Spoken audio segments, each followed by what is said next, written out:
வணக்கம் மகளே. நீ தீயா இல்லை தென்றல. அத்தியாயம் 47 பார்க்கலாமா?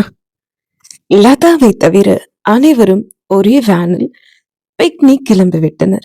வாசு டிரைவரின் பக்கம் அமர்ந்து கொள்ள ருத்ரமூர்த்தியும் வேதாச்சலமும் ஒரு சீட்டிலும், சீதாவும் ராகவனும் ஒரு சீட்டிலும், மது மற்றும் திவ்யா ஒரு சீட்டிலும், சஞ்சயும் மாயாவும் ஒரு சீட்டிலும் அமர்ந்து கொண்டனர்.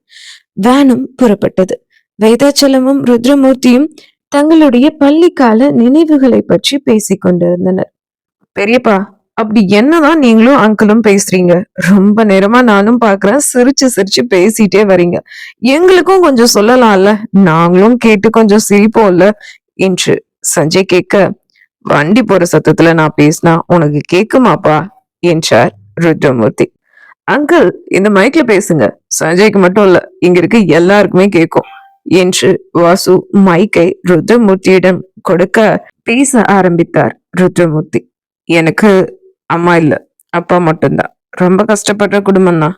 எங்க வீட்டுல 3 நேரம் சாப்பாடு கூட இருக்காது. பல நேரங்கள்ல இருக்கிற சாப்பாட்டை என் தம்பிக்கு கொடுத்துட்டு நானும் என் அப்பாவும் பட்னியாதான் இருப்போம். வேதா நான் படிக்கிற ஸ்கூல்ல 4ஆம் வகுப்புல சேர்ந்தான். நானும் அவனும் ஒரே வகுப்பு தான். நாங்க 2 பேரும் அதுக்கப்புறம் கொஞ்சம் கொஞ்சமா பேசி நண்பர்கள் ஆனோம். அவனை நான் பார்த்ததுக்கு அப்புறம் நான் பசியோடவே இருந்ததுல தெரியுமா? நான் பசியோட இருக்கிறத ஒரு நாள் அவன் தெரிஞ்சுக்கிட்டான்.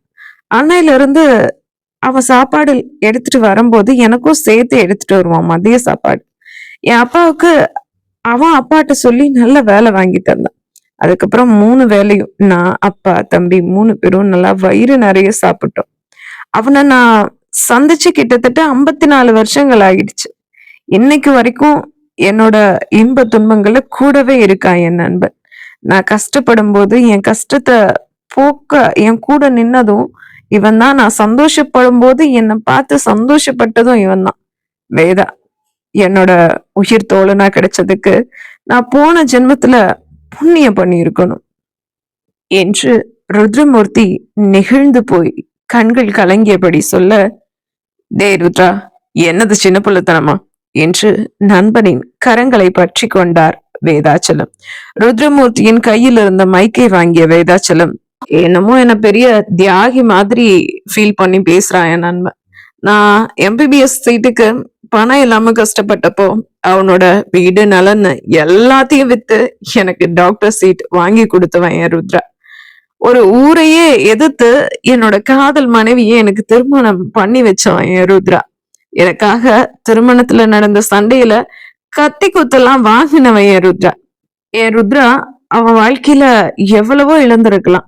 ஆனா எந்த நிலைமையிலையும் என்ன எதையுமே இழக்க விடாம என்னை பாதுகாத்தவன் என் ருத்ரா என்று வேதாச்சலம் சொல்ல, அதை கேட்ட அனைவரும் கைகளை தட்டி தங்களுடைய சந்தோஷத்தை வெளிப்படுத்தினர்.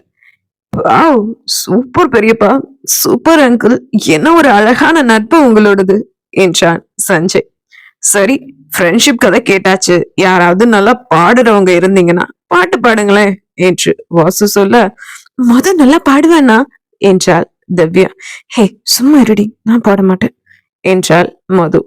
அண்ணி ப்ளீஸ் பாடுங்களேன் என்று சஞ்சய் கேட்க, இல்ல அது என்று தயங்கினாள் மது. தங்கச்சிமா பாடேமா ப்ளீஸ் என்று வாசுவும் சொல்ல, மதுவும் பாடுவதற்கு சம்மதித்தாள்.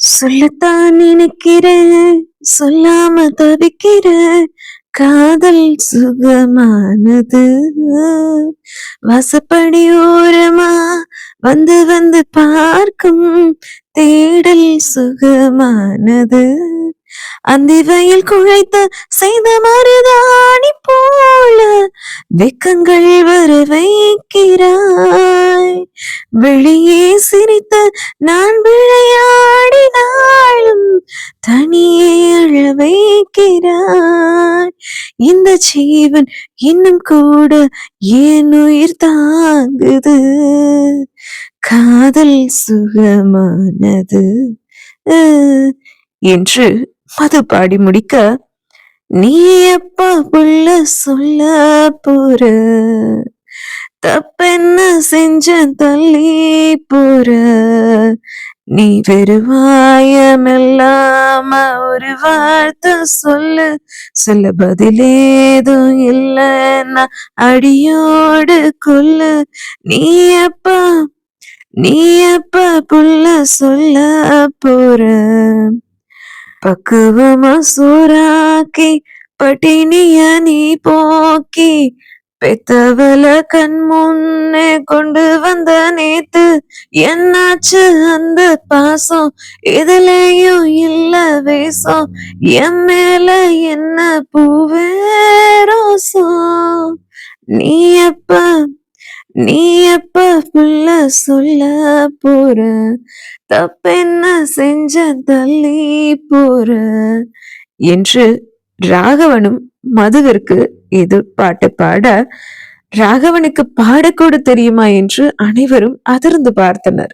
ராகவன் பாடிய பாடலில் எவ்வளவு வலி! அந்த வலியை அவன் யாருக்காக பாடினானோ அவள் உணர்ந்தாள்.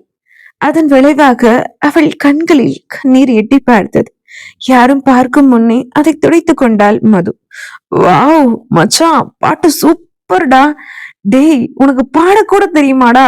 மச்சான், உன்னையும் மதுவையும் பாட சொல்லி ஒரு ஆல்பம் சாங்கே ரிலீஸ் பண்ணிடலாம் போல. பாட்டு பயங்கர வைரல் ஆகும். சூப்பரா பாடுனீங்க 2 பேரும் என்று வாசு சொல்ல, ராகவன் மது இருவரிடம் இருந்து புன்னகை மட்டுமே பதிலாய் வந்தது. அடுத்த 30 நிமிடங்களில் அருவியும் வந்துவிட்டது. வாசு முதலில் இறங்கிக் கொள்ள, வேதா மற்றும் ருத்ராவின் கைகளை பிடித்து படிக்கட்டுகளில் இறங்க உதவி செய்தான் வாசு. அருவியின் பக்கம் சென்றனர் அனைவரும். பெங்களூருவின் மிகப்பெரிய அருவி அது.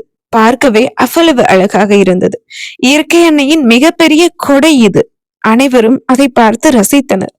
அருவியிலிருந்து வரும் தண்ணீர் ஒரு இடத்தில் நீர்த்தேக்கம் போல தேங்கி அதன் பிறகு ஒரு சின்ன வழியில் வழிந்து சென்றது. ராகவன் அங்கு சென்றதும் தன்னுடைய டிஷர்ட், வாட்ச், மொபைல் எல்லாவற்றையும் கலட்டி மதுவின் கையில் கொடுத்துவிட்டு வெறும் ஷார்ட்ஸ் மட்டும் அணிந்து கொண்டு நீரில் பாய்ந்தான். சஞ்சயும் தன் பொருட்களை எல்லாம் திவ்யாவிடம் கொடுத்தான். சார், உங்க பொருட்களை ஏன் என்கிட்ட கொடுக்குறீங்க? நான் என்ன உங்களோட சேஃப்டி ரூமா என்று கேட்க, அவளின் காதருகே குனிந்த சஞ்சய், மை ஃபியூச்சர் பொண்டாட்டி என்று சொல்லிவிட்டு நிமிர்ந்தான். அவனை பார்த்த திவ்யா கண்களால் தன்னிடம் வரும்படி அழைத்தாள். திவ்யாவின் உயரத்திற்கு குனிந்தான் சஞ்சய். நான் இன்னும் உங்க லவ்வுக்கே ஓகே சொல்லல சார், அது ஞாபகம் இருக்கா என்று திவ்யா கேட்க, ஐ நோ யூ என்று சொன்ன சஞ்சய் அவளின் கைகளில் குத்தியிருந்த சைனீஸ் டாட்டூவை காட்டினான். நீ என்ன லவ் பண்ணலன்னா பரவாயில்ல, அப்போ உன் கையில இது என்ன என்று அந்த டாட்டூவை காட்டி சஞ்சய் கேட்க, இது இது என் அப்பா பேரு என்றாள் திவ்யா. பொய் சொல்லாத, எனக்கு சைனீஸ் நல்லாவே தெரியும் என்று கூறி அவளின் கண்ணங்களை யாரும் பார்க்காத போது தன் கைகளால் தட்டிவிட்டு கண்ணுமிக்கும் நேரத்தில் தண்ணிக்குள் குதித்தான் சஞ்சய். என்னது, சைனீஸ் தெரியுமா இவனுக்கு? அச்சோ, இவன் கண்டுபிடிக்க மாட்டான்னு தானே இவன் பேரை நான் டாட்டூ குத்துன என்று அதிர்ந்து போனாள் திவ்யா. சஞ்சயும் ராகவனும் நீரில் குதித்துவிட வாசு வேடிக்கை பார்த்து கொண்டே நின்று இருந்தான். மாம்ஸ், வாங்க ஸ்விம் பண்ணுவோம் என்று நீருக்குள் இருந்தபடி சஞ்சய் அழைக்க, எனக்கு ஸ்விம் பண்ண தெரியாதரா என்றான் வாசு. அட வாங்க மாம்ஸ், நான் தான் இருக்கேன்ல என்று சஞ்சய் சொல்ல, நீ இருப்படா, நீ இருப்ப, ஆனா தண்ணிக்குள்ள வந்தா நான் இருப்பனா என்று வாசு கேட்க, மாயாவோ உடைகளை களைந்து விட்டு பிகினியோடு அருவியில் குளிக்க சென்று விட்டார். திவ்யாவோ மதுவிடம், மது நீ குளிக்கலையா என்று கேட்க, இல்லடி, நீயும் சீதாவும் போய் குளிச்சுட்டு வாங்க, நான் எங்க இருக்கேன் என்று கூறினாள் மது. திவ்யாவும் சீதாவும் கொட்டும் அருவியில் சல்வாரோடு குளித்து குழந்தை போல் விளையாடி கொண்டிருந்தனர். நீச்சல் தெரியாது என்று சொன்ன வாசுவை வம்படியாக இழுத்து சென்று சஞ்சய் நீச்சல் கத்து கொடுத்து கொண்டிருந்தான். ராகவன் குளித்து முடித்து வெளியில் வர படிக்கட்டு தேகத்தோடு நீர் சொட்ட வரும் அவனை பார்த்ததும் அவனை ரசிக்காமல் மதுவால் இருக்க முடியவில்லை. கண்கள் அகலாது அவளையே அவன் பார்த்து கொண்டிருக்க, அவள் பார்ப்பதை அவன் பார்த்ததும் சட்டென்று பார்வையை திருப்பிக் கொண்டாள் மது. அவனோ அதை பார்த்து சிரித்து ரசித்தவன் தன் உடைகளை மாற்றிக் கொண்டிருந்தான். ராகவனின் பின்னே சஞ்சய், வாசு என ஒவ்வொருவராக நீரிலிருந்து கரைக்கு வந்தனர். பெண்கள் மூவரும் குடித்து முடித்து உடைமாற்றி வர கொண்டு வந்த சாப்பாட்டை அங்கேயே அமர்ந்து சாப்பிட்டு விட்டு அனைவரும் கிளம்பினர். வரும்போது மது சீதாவோடு அமர்ந்து கொள்ள, போகும்போது மதுவின் பக்கத்தில் ராகவன் அமர்ந்து கொண்டான். இதை பார்த்த மாயாவிற்கோ காது மூக்கிலெல்லாம் புகையாய் கிளம்பியது. 1 மணி நேர பயணம் அருவியில் இருந்து அரண்மனைக்கு. நன்றாக அருவியில் குளித்து மூக்கு முட்ட சாப்பிட்ட மயக்கத்தில் அனைவரும் உறங்கிவிட மதுவும் ராகவனும் மட்டும் விழித்திருந்தனர். மெல்ல ராகவனிடம் பேச ஆரம்பித்தாள் மது. நான் உங்ககிட்ட ஒன்னு சொல்லணும் என்றாள் மது. சொல்லுங்க மிஸ் மது என்றான் ராகவன். உங்க தாடி மீசைய ட்ரிம் பண்ணலாமே என்றாள் மது. பக்கத்தில் அமர்ந்திருந்தவளை ஏறிட்டு பார்த்த ராகவனும் இப்படி இருக்குதான் எனக்கு பிடிச்சிருக்கு என்று சொல்ல மது எதுவும் பேசவில்லை. அதன் பிறகு வெகு நேர அமைதி இருவருக்குள்ளும். மதுவுக்கு உறக்கம் வரவே கண்களை மூடி சீட்டில் சாய்ந்தார். உறங்கிக் கொண்டு இருந்தவளை தன் தோளில் சாய்த்து கொண்டு அவனும் அவள் மேல் சாய்ந்து உறங்கிவிட்டான். அதை பார்த்த மாயாவுக்கோ ஆத்திரமாய் வந்தது. இருவரையும் போட்டோ எடுத்து லதாவிற்கு அனுப்பினாள் மாயா. அரண்மனையும் வந்துவிட அனைவரும் பேருந்திலிருந்து இறங்கினர். மதுவையும் ராகவனையும் யாரும் எழுப்பவில்லை. வண்டி நின்றதை உணர்ந்த ராகவனோ கண்களை விழித்தான். மது இன்னும் அவனது தோளில் சாய்ந்தபடிதான் உறங்கிக் கொண்டிருந்தாள். அவளை மெதுவாக சீட்டில் சாய்த்தவனோ அவளது நெற்றியில் இதழ் புதைத்து விலகினான். அந்த நேரம் வேனில் யாரும் இல்லை. சோம்பல் முறித்தபடியே கண்களை திறந்தாள் மது. இறங்கலாமா என்றான் ராகவன். சுற்றும் முற்றும் பார்த்தாள் மது. எல்லோரும் இறங்கியதை உணர்ந்த மதுவும் வேனிலிருந்து இறங்க ராகவனும் அவள் பின்னே இறங்கினான். அனைவரும் வரவேற்பறையில் இருந்த சோபாவில் அமர்ந்திருக்க திவ்யாவின் பக்கம் வந்து மது அமர்ந்து கொண்டாள். என்னடி நல்ல தூக்கம் போல, அதுவும் ராகவன் அண்ணன் தோல் மேல ஜம்முன்னு தூங்குன போல என்று திவ்யா கேட்க, என்னடி சொல்ற என்றாள் மது. தூங்குனா என்ன நடக்குதுன்னே உனக்கு தெரியாதாடி? ராகவன் அண்ணன் தோல் மேலதான் குழந்தை மாதிரி தூங்குனடி நீ என்று திவ்யா சொல்ல ராகவனை பார்த்தாள் மது. அவனும் அவளைத்தான் பார்த்து கொண்டிருந்தான். மதுவிற்கோ அடி வயிற்றில் பட்டாம்பூச்சி பறந்தது. முத்து அனைவருக்கும் பலரசம் கொடுக்க குடித்து முடித்துவிட்டு வேதாச்சலம், பாசு, திவ்யா மூவரும் அவர்களது இல்லத்திற்கு கிளம்பிவிட்டனர். சஞ்சய் அவனது அறைக்கு சென்றுவிட சீதாவும் போட்டிக்கிற்கு கிளம்பிவிட்டார். ராகவன் அவனது அறைக்கு செல்லலாம் என்று இயல எழுந்தவன் திரும்பி மதுவை பார்த்தான்.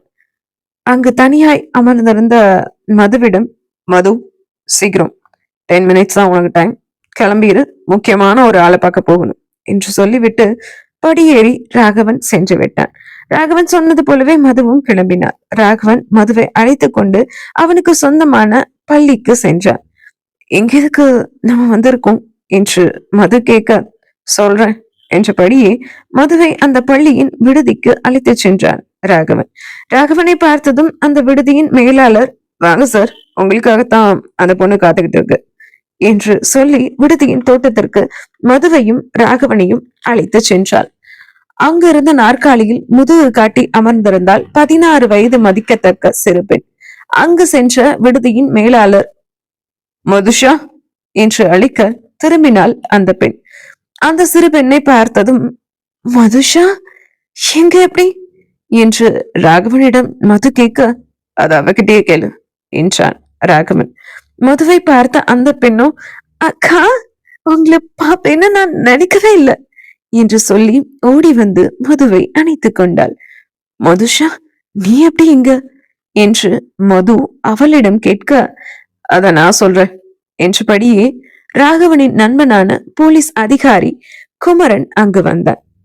உங்களை மும்பைல ராகவன் கூட்டிட்டு போயிட்டான்ல, அப்புறம் அங்க இந்த பொண்ணை பார்த்ததா ராகவன் எனக்கு தகவல் சொன்னான். இந்த பொண்ணை அழைச்சிட்டு போய் நாங்க போலீஸ் ஸ்டேஷன்ல பத்திரமா வச்சிருந்தோம். ராகவன் தான் அந்த பொண்ணை தன்னோட பொறுப்புல பெங்களூர் கூட்டிட்டு வந்து பரீட்சையெல்லாம் எழுத வச்சு அவனோட ஸ்கூல்ல அட்மிஷனும் போட்டு கொடுத்திருக்கான் என்று அந்த போலீஸ் அதிகாரி சொல்ல, ஆமாக்கா, நான் இப்போ டெய்லி ஸ்கூல் போறேன், எனக்கு நிறைய ஃப்ரெண்ட்ஸ் கிடைச்சிருக்காங்க என்று மதுஷா சந்தோஷமாக சொல்ல, நீ நல்லா படிக்கணும், பெரிய பெரிய வேலைக்கெல்லாம் போகணும், சரியா என்று மதுஷாவின் நெற்றியில் முத்தம் பதித்து மது சொல்ல, சரிக்கா என்று தலையாட்டினாள் மதுஷா. வெகு நேரம் மதுஷாவோடு மது உரையாடினாள். ராகவனும் அவனது பள்ளி அலுவலகத்தில் வேலை இருந்ததால் அதையெல்லாம் முடித்துவிட்டு மீண்டும் மதுவோடு அரண்மனைக்கு கிளம்பினான். போகும் வழியில், இப்போ மது, நீ ஓகே தானே? உனக்கு எதுவும் உடம்புல பிரச்சனையெல்லாம் இல்லையே? ஃபீவர் எல்லாம் சரியாயிடுச்சுல என்று காரை ஓட்டிக்கொண்டே ராகவன் கேட்க, ம், ஃபீவர்லாம் இல்ல, ஐ எம் ஓகே என்றாள் மது. அடுத்து எப்போ அரண்மனை விட்டு கிளம்புறது ஐடியா என்று ராகவன் கேட்க, அவனை பார்த்தாள் மது. என்ன மேடம் பாக்குறீங்க? நீங்க தான் சொல்லாம கொள்ளாம அப்பப்போ அரண்மனை விட்டு கிளம்பிடுவீங்கல்ல, அதான் என்று ராகவன் சொல்ல, மதுவிடம் பதில் ஏதும் இல்லை. இன்னொரு தடவை இந்த அரண்மனை விட்டு நீ வெளியே போனா அப்புறம் நீ நினைச்சாலும் கூட இந்த ராகவனை பார்க்க முடியாது என்று ராகவன் சொல்ல, அதற்கும் மதுவிடம் அமைதிதான். என்ன நீ கல்யாணம் பண்ணணும், லவ் பண்ணணும்னு எல்லாம் நான் கட்டாயப்படுத்த மாட்டேன். எனக்கு உன் பாதுகாப்பு ரொம்ப முக்கியம். சோ அரண்மனையை விட்டு நீ வெளியே போக கூடாது, ஓகே என்று ராகவன் சொல்ல, ம் என்றாள் மது. அதற்குள் அரண்மனையும் வந்துவிட ராகவனும் மதுவும் தத்தமது. இனி என்னவெல்லாம் இந்த கதையில் நடக்க போகிறது? ராகவன் சொல் பேச்சு கேட்டு மது அரண்மனையிலேயே இருப்பாளா, இல்லை அரண்மனையை விட்டு சென்று விடுவாளா என்பதையெல்லாம் வரும் அத்தியாயங்களில் பார்ப்போம். நன்றி.